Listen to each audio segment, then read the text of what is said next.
Well, good day. So, for today's video, we're gonna talk about the first cartoon appearance of the Jaime Reyes Blue Beetle. Well, more specifically, of any Blue Beetle. So, alright, let's go. Yeah.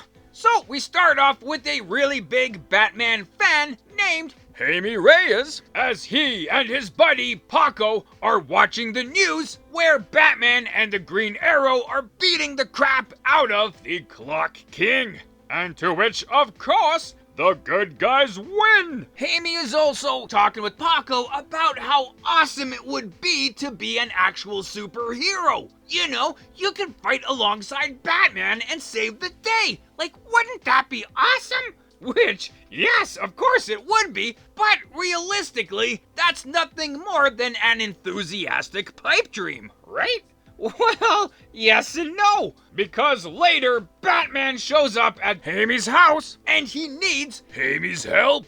Wow, like holy crap, dude, that's like living out your pipe dream. Like, that is awesome.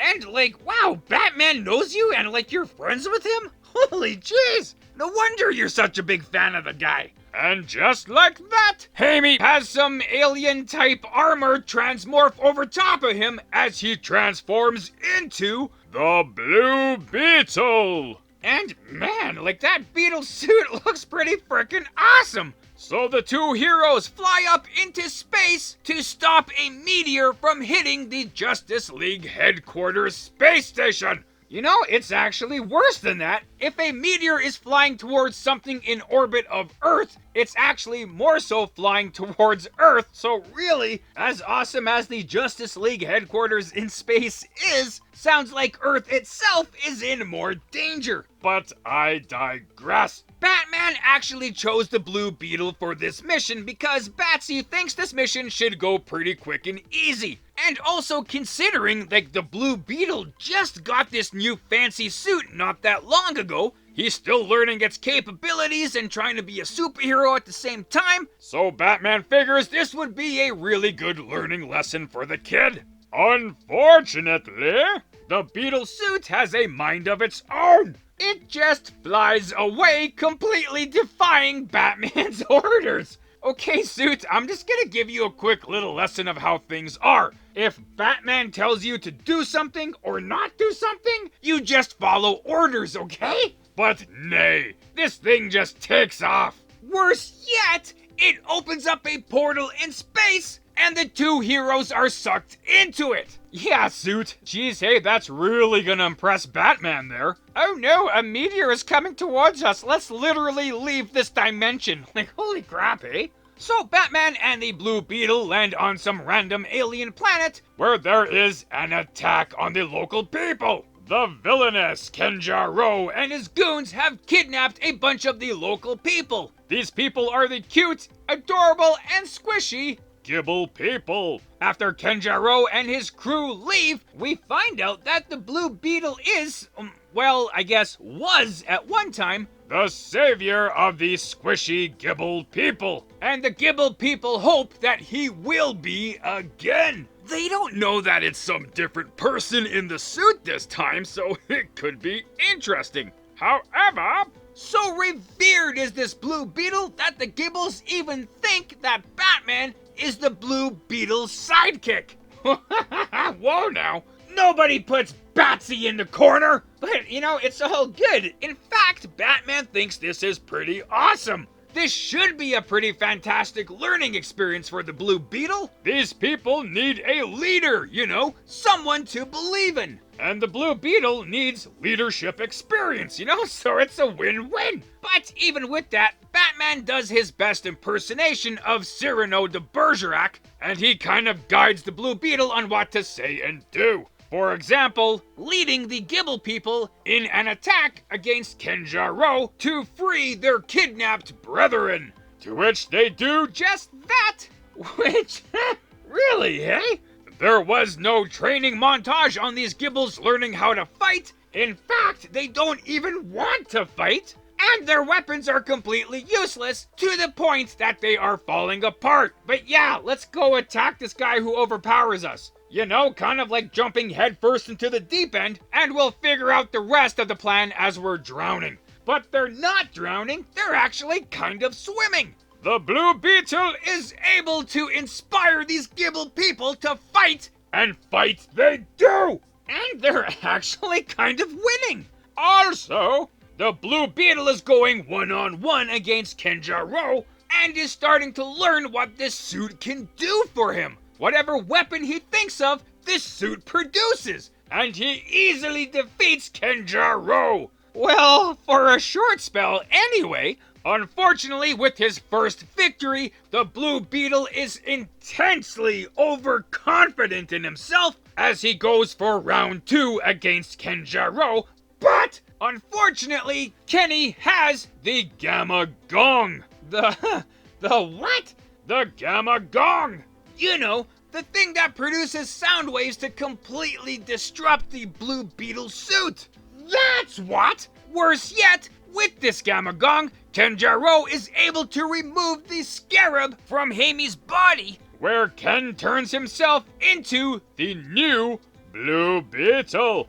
Ha! Wow, that totally sucked there, Jaime. Any chance you had of impressing Batman is pretty much out the window, as you're now defeated and half naked in space. So as Batman fights this new Blue Beetle, Jaime turns the tables and uses the Gamma Gong on Kenjaro, where he gets the scarab back, beats the crap out of Kenjaro, and the Gibble people find the power within themselves to fight back and claim victory. So the day is saved! Hurrah! Oh, crap! Or is it? Like, jeez, I forgot all about that meteor that's about to hit Earth! Oh my god! Batman and Blue Beetle should be able to get back there in time to save us all, right?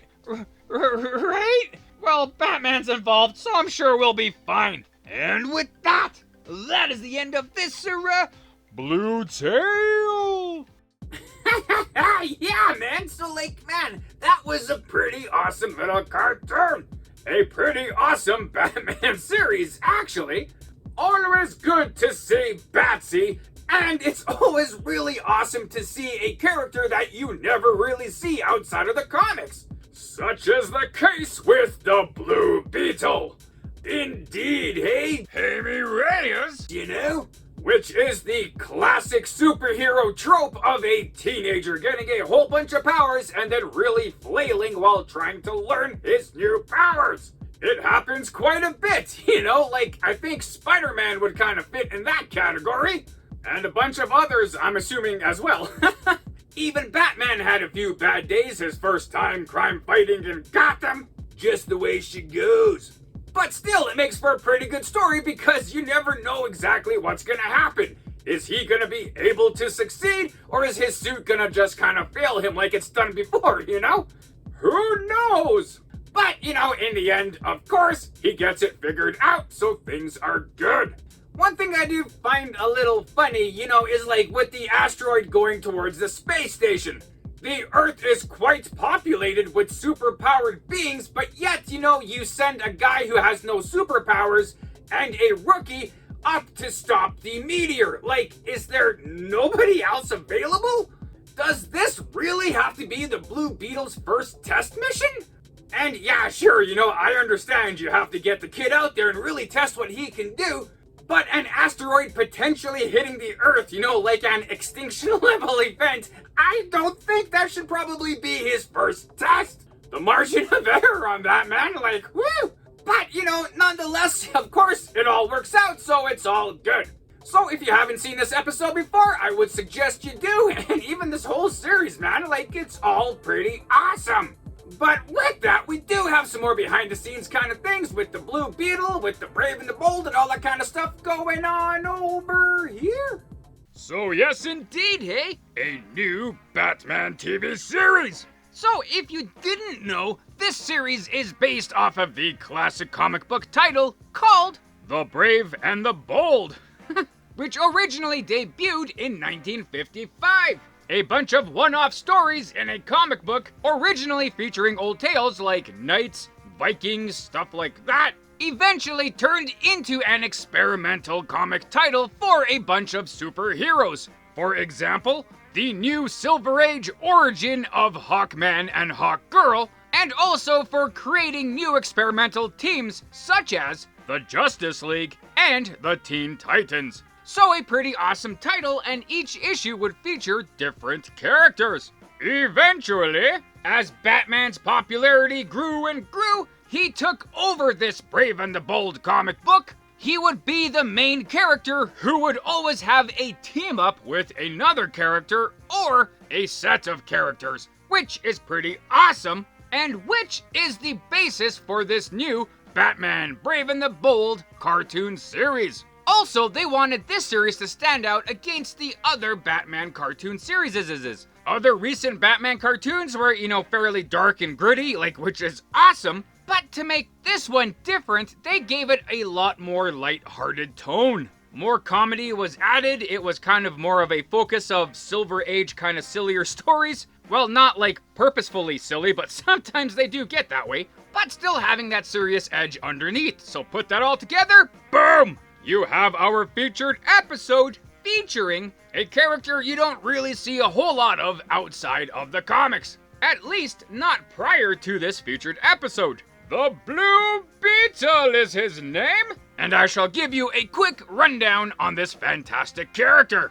So, the original Blue Beetle first appeared in Mystery Men Comics #1 in 1939, and was published by Fox Comics. This character was originally Dan Garrett, who was a police officer, which is why he's the Blue Beetle, as police often wear blue. He would temporarily gain super strength and super agility with Vitamin 2X. This character was popular enough to not only have his own comic book, but also his own daily comic strip in the newspapers and a fairly successful radio show, which I do gotta say is pretty good.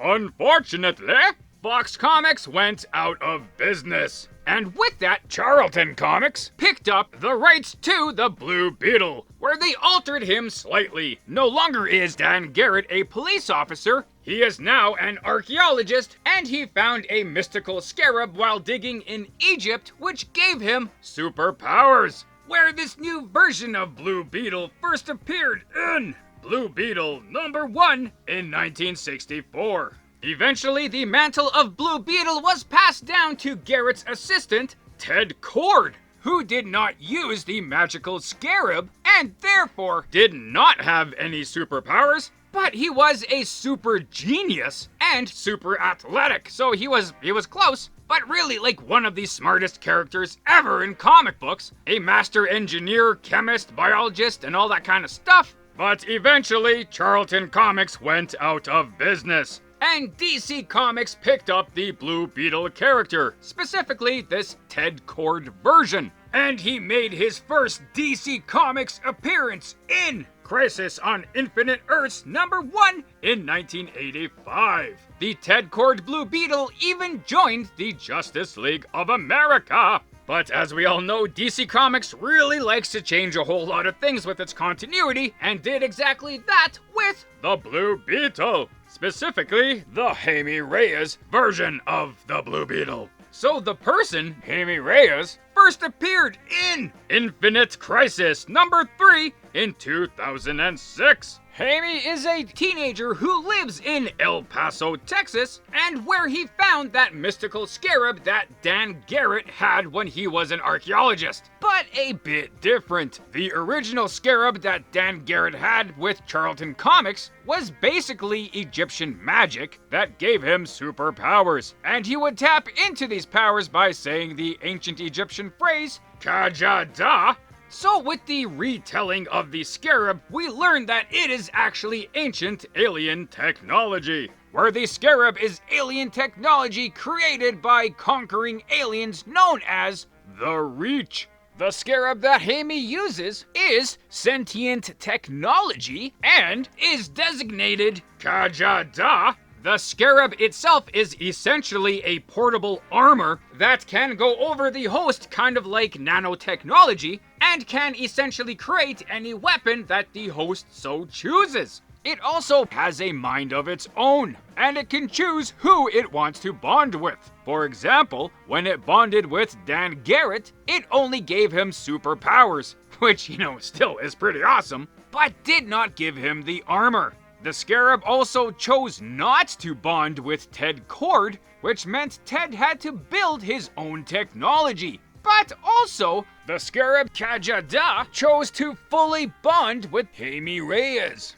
So it is an interesting piece of symbiotic technology. So when Jaime Reyes joined with this Scarab, he became the new Blue Beetle, where he debuted as the Blue Beetle in Infinite Crisis number 5 in 2006. So even though DC Comics did use the Ted Kord Blue Beetle more predominantly than anything, this Blue Beetle is the first original DC Comics Blue Beetle incarnation. So it is pretty cool.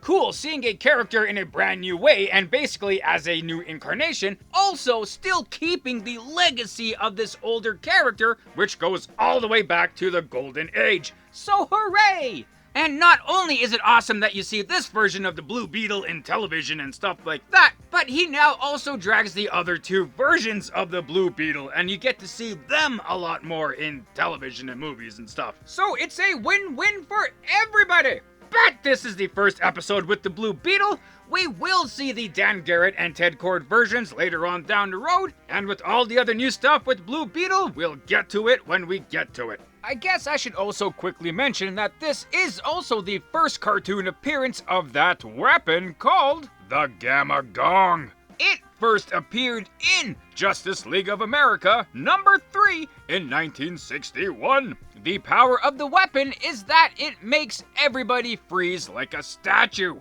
And not to rip off the armor from the Blue Beetle, which sound is not one of his weaknesses. But still, cool to see this random piece of weaponry. So with this, that, those, and the other things, I guess that's that. Also, if you're interested, I created my own comic book channel, 215 Comics. And currently, I have created my own cartoon series, The Adventures of the Density. And recently started a radio series featuring my newest character, Elastomorph, with more titles to come. So if you want to check it out, I'll leave a link up top here to that channel, and some links at the end of the video.